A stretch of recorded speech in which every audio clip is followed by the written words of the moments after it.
Hello जी, welcome back. कैसे हो आप लोग? प्रिपरेशन कैसे चल रही है आपके बोर्ड एग्जाम की? बोर्ड एक ही बार होता है, बार-बार तो नहीं होता, है ना? तो जितनी मेहनत कर सकते हो, जितनी प्रिपरेशन कर सकते हो करो और अच्छा और बेस्ट स्कोर लेके आओ। जैसे कि आपने बहुत डिमांड करी थी कि सर प्रोबेबिलिटी पर वीडियो बना दो, तो प्रोबेबिलिटी पर वीडियो आ रही है। बस मैंने एक टारगेट सेट किया था कि टारगेट पूरा कर दोगे तो नेक्स्ट वीडियो डाल देंगे, बट कोई बात नहीं, टारगेट आपने पूरा नहीं किया। चलो समझता हूं मैं, पढ़ रहे होंगे आप लोग, बिजी होंगे तो वीडियो नहीं देख पा रहे हो। देखो प्रोबेबिलिटी पर मैं 4 पार्ट्स में वीडियो बना रहा हूं अलग-अलग टॉपिक पर। प्रोबेबिलिटी डिस्ट्रीब्यूशन और नॉर्मल डिस्ट्रीब्यूशन, पॉइजन डिस्ट्रीब्यूशन और नॉर्मल डिस्ट्रीब्यूशन, बायनॉर्मल डिस्ट्रीब्यूशन, ठीक है ना? 2 मैंने अपलोड कर दी है, 2 रह गई हैं, वो भी बहुत जल्दी अपलोड कर दूंगा। बट वो वीडियो एग्जाम से पहले 2-3 बार पक्का देख के जाना वो सारी वीडियोस, क्योंकि प्रोबेबिलिटी बहुत इंपॉर्टेंट टॉपिक है। आपके 10 मार्क्स पूरे पक्के हो जाएंगे अगर आपने वो 4 वीडियोस के क्वेश्चंस कर लिए सारे जो मैंने करवाए हैं और पीवाईक्यूज कर लिए, ठीक है ना? बहुत अच्छे मार्क्स आ जाएंगे आपके। चलो आज की जो वीडियो है वो हम अब चैप्टर वाइज या यूनिट वाइज कह लो आप, कि हम डिस्कशन कर रहे हैं, यूनिट वाइज डिस्कशन कर रहे हैं कि कैसे स्ट्रेटेजी रहनी चाहिए आप लोगों की, ठीक है ना? यूनिट वाइज आपके जो एग्जाम डेज आएंगे उसमें आपको किस तरीके से पढ़ना है, उसमें भी आपको बहुत हेल्प करेगी इस वीडियो। तो मैं चैप्टर वाइज अलग-अलग बना दूंगा। एक मैंने पूरी फुल वीडियो डाली हुई है जिसमें मैंने सारे चैप्टर्स की स्ट्रेटेजी बताई है, ठीक है ना? इसमें हम चैप्टर वाइज ले लेते हैं या यूनिट वाइज ले लेते हैं। तो देखो, जो पहला यूनिट है वो आपको पता है कि 11 मार्क्स में आता है, उसमें हमारे 6-7 टॉपिक्स रहते हैं, सब टॉपिक्स रहते हैं। तो एक-एक करके डिस्कस करेंगे। आपको कुछ ना कुछ सीखने को ही मिलेगा, आपको आइडिया लग जाएगा कि पेपर में क्वेश्चंस किस तरीके से आएंगे। देखो, अब मैं यहाँ पर आपको क्वेश्चंस नहीं करवा रहा हूँ, सिर्फ समझा रहा हूँ, ठीक है ना? कि क्या-क्या आपको पढ़ना है एग्जाम टाइम्स में। आपके पास 2 वीक्स का गैप है, तो बहुत बड़ा गैप है, बहुत टाइम है, बहुत अच्छा स्कोर कर सकते हो आप लोग, है ना? तो पहला टॉपिक है modulo arithmetic and congruence modulo, मतलब ये एक तरीके से समझ लो एक ही यूनिट है पूरी, है ना? इसमें क्वेश्चंस किस तरीके से बनते हैं आपको याद होगा कि वो जो टाइम वाले क्वेश्चंस होते हैं, जो टाइम वाले क्वेश्चंस बनते हैं इसमें, ठीक है ना? जिसमें हम मॉड 12 करके या फिर मॉड 24 करके निकालते हैं, ठीक है ना? इस तरीके से हम जब सॉल्व सॉल्व करते हैं, एएम पीएम जो टाइम बताते हैं। उसके बाद इस तरीके से क्वेश्चंस बने होते हैं कई बार कि इस तरीके से यहां पर कोई वैल्यू दे दी और एग्जांपल के लिए यहाँ पर कुछ ऐसे दे दिया, मैं रैंडमली एग्जांपल ले रहा हूं, ठीक है ना? तो x की कौन-कौन सी वैल्यूज यहाँ पे सेटिस्फाई करेंगी वो आपको बना के दिखाना है ना? इस तरीके के क्वेश्चंस हो गए। और इस तरीके के क्वेश्चंस बहुत इंपॉर्टेंट होते हैं कि 3 की पावर 51 मॉड 7 अगर हमें निकालना हो, यानी कि क्वेश्चन कैसे बनता है कि हमें पूछेगा कि find the reminder of this, ठीक है ना? या find the reminder of this जब 3 की पावर 51 को हम डिवाइड करेंगे 7 से, तो उसका मतलब यही होता है निकालना। क्लियर हो गई इतनी बात? यूनिट प्लेस निकालने के लिए आ सकता है कि अगर किसी कोई पावर दे दी कि 2 की पावर कुछ भी, मान लो कि 2 की पावर यहां पर हमें दे दिया 101 दे दिया, और यहां पर वो बोल रहा है कि इसमें यूनिट प्लेस क्या होगी, तो जब यूनिट प्लेस होती है तो हम मॉड 10 करके लेते हैं, ठीक है ना? अगर 100 प्लेस के लिए हम मॉड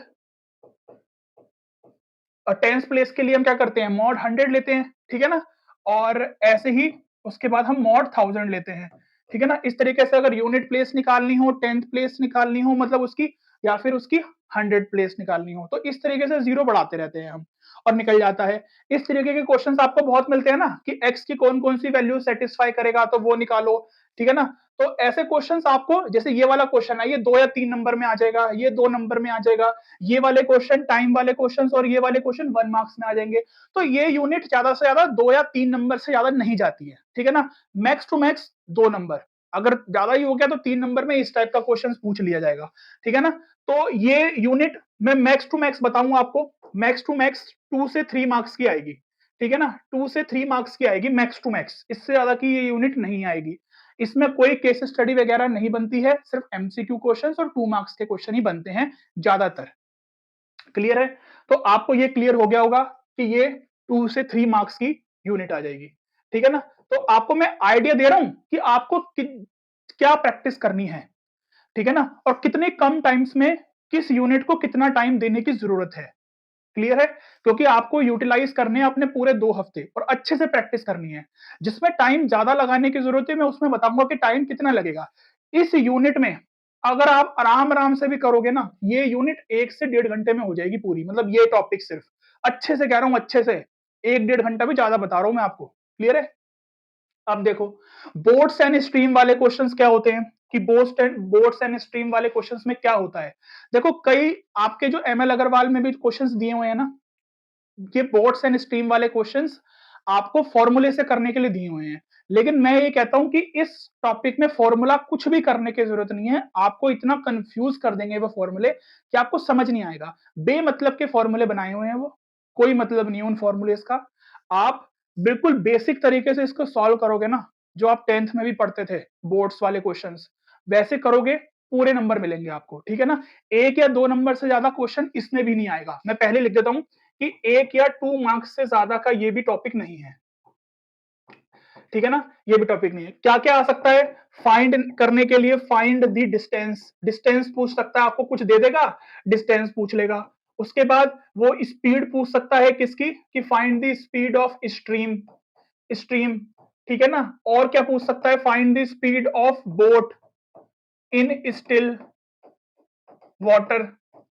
ठीक है ना? या फिर इसको हम कहते हैं कि करंट की स्पीड। ठीक है? उसके बाद यहां पर आपको अच्छे से पता है कि एक्स वाई लेना होता है। ठीक है ना? डाउन स्ट्रीम की स्पीड एक्स प्लस वाई हो जाती है और अपस्ट्रीम की एक्स माइनस वाई हो जाती है। आपको सब पता है, ये क्वेश्चन आपने बहुत किए हैं। और एक टाइम निकालना कि कितने टाइम में वो डाउन स्ट्रीम जाके वापस आ गया, मतलब अपस्ट्रीम जाके वो वापस आ गया अपनी उसी जगह पर, टोटल टाइम निकालना। या सिर्फ अपस्ट्रीम का टाइम पूछ रहा है या सिर्फ डाउन स्ट्रीम का टाइम पूछ रहा है, बस। इसके अलावा कोई और क्वेश्चंस बनते ही नहीं है इसमें। समझ आ गई बात? सिर्फ आपको यही क्वेश्चंस की प्रैक्टिस करके जानी है। बस आपको अच्छे से देखना कि क्वेश्चन में क्या गिवन है, क्या नहीं गिवन, और अपना सिंपल सॉल्व करो। मैं ये कहता हूं कि चलो, अब जिन बच्चों ने फॉर्मूलेज कर लिए हैं, रट लिए हैं इस चैप्टर में, तो कर लो। नहीं तो वैसे अगर जब ये टॉपिक मैंने पढ़ाया था तो मैंने बिना फॉर्मूलेज के क्वेश्चंस करवाए हैं, और बिना फॉर्मूले के सारे क्वेश्चंस हमने कर लिए थे। ठीक है ना? वो भी वीडियो चैनल पर डली हुई है। तो ये 4 टाइप्स के क्वेश्चंस जो होंगे ना, ये 4 टाइप्स के क्वेश्चंस आपको इसमें से ही एग्जाम में क्वेश्चंस मिलेंगे, बस। इसमें और कुछ नहीं है। आगे आ जाओ। एलिगेशन एंड मिक्सचर में ये 2 टाइप्स में क्वेश्चन बनते हैं। पर देखो, एलिगेशन और मिक्सचर का क्वेश्चन 3 नंबर में भी बनाया जा सकता है, और ये रिपीटेड डाइल्यूशन में से 3 नंबर का क्वेश्चन बना हुआ है पहले एग्जाम में पीवाईक्यू में, तो बन सकता है। ठीक है ना? तो ये भी चैप्टर मैं मान लेता हूं, इस चैप्टर को भी मैं मोटा मोटा कह देता हूं आपको कि 2 से 3 मार्क्स में ये चैप्टर बन सकता है। ठीक है ना? 2 से 3 मार्क्स में। देखो, मैं एग्जैक्ट क्यों नहीं बता रहा, क्योंकि देखो 1-2 नंबर तो ऊपर नीचे हो जाते हैं। ठीक है ना? बट इतना आइडिया भी आपको मिल रहा है तो बहुत बड़ी बात हो जाती है ये, है ना? देखो, इन क्वेश्चंस को बहुत ध्यान से आपको रीड करना है, इस फॉर्मूले में करना है। इसके क्वेश्चंस को भी बहुत ध्यान से रीड करना है कि x क्या है, y क्या है, x क्या है और n क्या है। ये सब आपको क्वेश्चन में अच्छे से रीड करना पड़ेगा, क्योंकि अगर 3 नंबर का क्वेश्चन आएगा ना इसमें, तो वो थोड़ा सा घुमाएगा लैंग्वेज। तो वो प्रैक्टिस करके जाना। वो कहां मिलेगा? पीवाईक्यूज में मिलेगा। कहां मिलेगा सर? आपने करवाए हैं पीवाईक्यूज? बिल्कुल करवाए हैं। हर चैप्टर के, हर टॉपिक के बहुत सारे पीवाईक्यूज करवाए हैं, भर भर के। पीवाईक्यूज के अंदर अंदर सैंपल पेपर के क्वेश्चन भी है, केस स्टडी भी है, 5 नंबर के क्वेश्चन भी बन सकते हैं, तो वो भी हैं।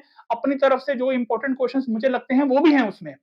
तो जिन बच्चों ने अच्छे से पीवाईक्यूज भी कर लिए ना, उनके भी मैं कह रहा हूं कि 60 प्लस मार्क्स आ जाएंगे आउट ऑफ 80। इतनी गारंटी दे रहा हूं मैं, और ये आए हैं हमारे पिछले साल वाले बच्चों के भी। ठीक है ना? तो बिलीव करो, होंगे। इस बार भी होगा। इतनी मेहनत अगर हम कर रहे हैं आपके साथ, तो आप भी करो। ठीक है ना? हम आपको सपोर्ट कर रहे हैं, आप भी हमें सपोर्ट करो। इतनी मेहनत लगती है वीडियोस बनाने में, आपको नहीं पता, बट देखो, आपके लिए ही बन रही है वीडियोस। ठीक है ना? नेक्स्ट टॉपिक आता है रेसेस और गेम्स।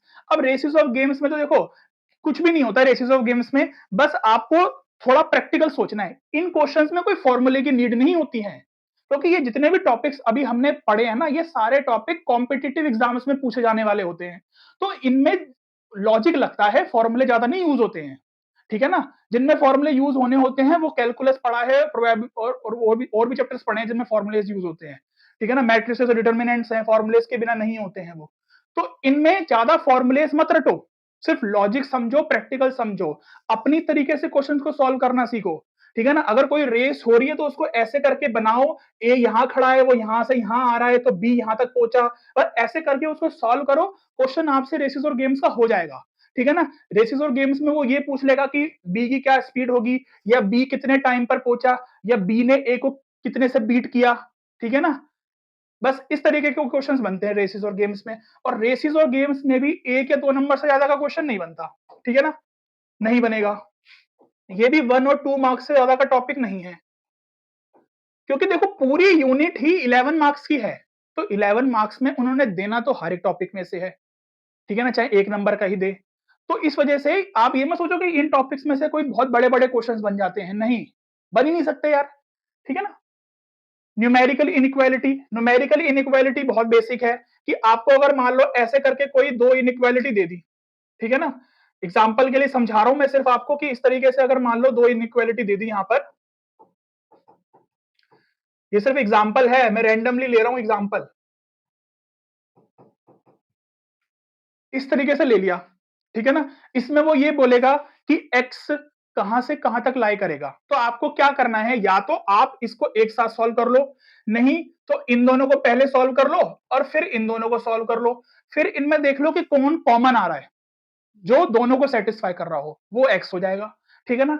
और किस तरीके के क्वेश्चंस, और इस तरीके के क्वेश्चंस जो हो जाते हैं, ठीक है ना, इस तरीके के क्वेश्चंस जो होते हैं हमारे, ये इन क्वेश्चंस को हमें किस तरीके से करना है ये आपको पता होना चाहिए, ठीक है ना। इनइक्वालिटी में अगर कुछ दे दिया ऐसे करके एग्जांपल के लिए मान लो, ठीक है ना, तो इसमें x क्या क्या सेटिस्फाई करेगा, इस तरीके के जो मॉडुलस वाली इनइक्वालिटी के जो क्वेश्चंस होते हैं वो, और इस तरीके के क्वेश्चंस बस 1 या 2 नंबर में आते हैं ये भी, ठीक है ना, 1 या 2 नंबर से ज्यादा का ये भी नहीं आएगा। क्लियर हो गई इतनी बात, तो आपको समझ आ गई होगी कि मैं आपको क्या समझाना चाह रहा हूं, ठीक है ना। चलो 1 से 2 नंबर में ये भी नहीं आएगा, आप कैलकुलेट कर लेना एग्जाम में भी, जो मैं आपको बता रहा हूं वही होगा। अब आता है असली टॉपिक, अभी तक असली टॉपिक आया नहीं है, ये तो नुन्नू मुन्नू से टॉपिक है, नुन्नू मुन्नू से।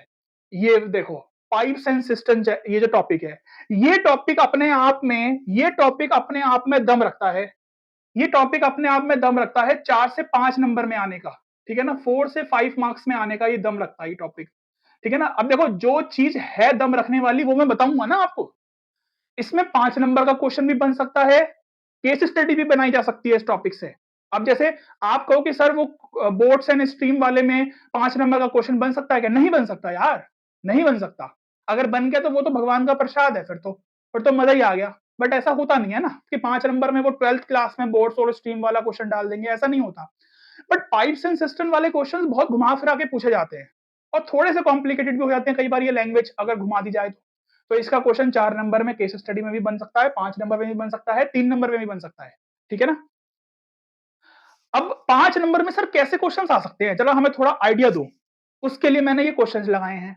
इसमें मैंने ये वाला क्वेश्चन और आगे के अभी 2 क्वेश्चंस और जो है, 3 क्वेश्चंस ऐसे हैं, 5 लगाए हैं मैंने तो अभी आपको आइडिया देने के लिए, बट इसमें मैंने 3 क्वेश्चंस ऑलरेडी करवाए हुए हैं अपनी वीडियो में, ठीक है ना। सिर्फ पाइप्स एंड सिस्टम के नाम से एक वीडियो है, छोटी सी है वो, उसमें मैंने 3 क्वेश्चंस करवाए थे, बाकी 2 क्वेश्चंस मैंने सोचा था कि अगली वीडियो में डाल दूंगा, बट वो मैंने बनाई नहीं वो वाली वीडियो, ठीक है ना। बट आपको अब आइडिया लग जाएगा कि सर 5 नंबर के क्वेश्चन कैसे आते हैं। मैं यहाँ पर आपको सोल्यूशन नहीं करवाऊंगा, क्वेश्चन देख लो, इसका स्क्रीनशॉट ले लो, चाहे इस क्वेश्चन का स्क्रीनशॉट ले लो, सॉल्यूशन इसका मिल जाएगा, इसका सॉल्यूशन मैंने करवाया है। तो इस तरीके के क्वेश्चन 5 नंबर पे बनते हैं। ऐसे ही क्वेश्चन थोड़ा घुमा दोगे, थोड़ी लैंग्वेज बड़ी कर दोगे, पैराग्राफ में बना दोगे तो केस स्टडी में बन जाएंगे, ठीक है ना। आइडिया ले लो आप किस तरीके के क्वेश्चन बनते हैं बड़े।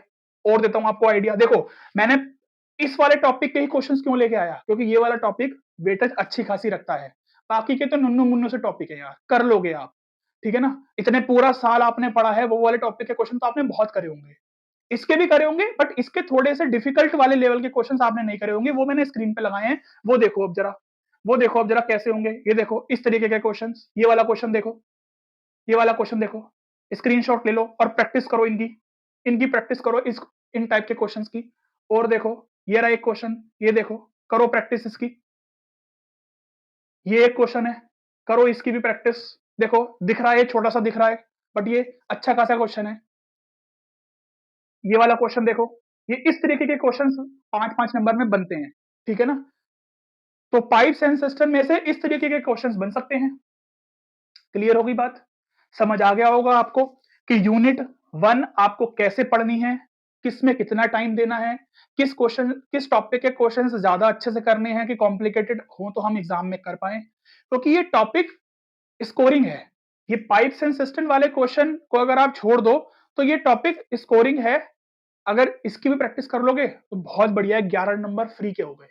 ठीक है, ऐसे ही अब मैं चैप्टर वाइज आपको क्वेश्चंस और टॉपिक्स कौन से इंपॉर्टेंट है, कौन से टॉपिक से ज्यादा क्वेश्चंस आते रहते हैं। देखो, हाँ, हम लोगों को जो टीचर्स कम्युनिटी होती है ना, उनको आइडिया हो जाता है, इतने साल का एक्सपीरियंस हो जाता है, क्योंकि हम कोर मैथ्स पढ़ाते हुए आए हैं, तो हमें उनसे भी थोड़ा आइडिया मिलता है कि जैसे चलो कोर्स मैथ में तो ये नहीं है topic, but matrices, determinants, probability, calculus तो है ना, तो आइडिया लग जाता है कि क्या चीज पूछता है सीबीएसई। ठीक है ना, तो इसका भी आइडिया हमें लग चुका है अब कि किस तरीके के क्वेश्चंस बन रहे हैं, क्योंकि पिछले 4 साल से पेपर बन रहे हैं और सैंपल पेपर भी आ रहे हैं, तो पता चल जाता है। ठीक है ना, और बहुत सारा स्टडी मटेरियल भी हमने रिसर्च करा है, तो उससे पता चलता है कि किस लेवल के क्वेश्चन सीबीएसई डालता है या बन सकते हैं। तो अब आपको क्या करना है, सिर्फ आपको पढ़ना है, प्रैक्टिस करनी है ज्यादा से ज्यादा। जैसे जैसे मैंने आपको बताया है वो टॉपिक्स आपको अच्छे से करने हैं, उस टाइप के क्वेश्चंस आपको अच्छे से करने हैं। अब ये वीडियो अगर पसंद आई है तो फटाफट से इस वीडियो के नीचे भी लाइक ठोक दो, फटाफट से टारगेट पूरा करो लाइक का। मैं ज्यादा टारगेट तो देता ही नहीं हूं यार, 100 या 150 लाइक का टारगेट भी नहीं कर सकते यार। वैसे आप वीडियोस देखोगे तो वहां पर आप लाइक करते हो, उल्टी सीधी वीडियोस पर, गेमिंग वीडियोस पर बच्चे आजकल लाइक करते हैं, वॉचिंग देखते हैं, है ना, और अपनी पढ़ाई वाली वीडियोस पर आप लाइक भी नहीं कर रहे हो।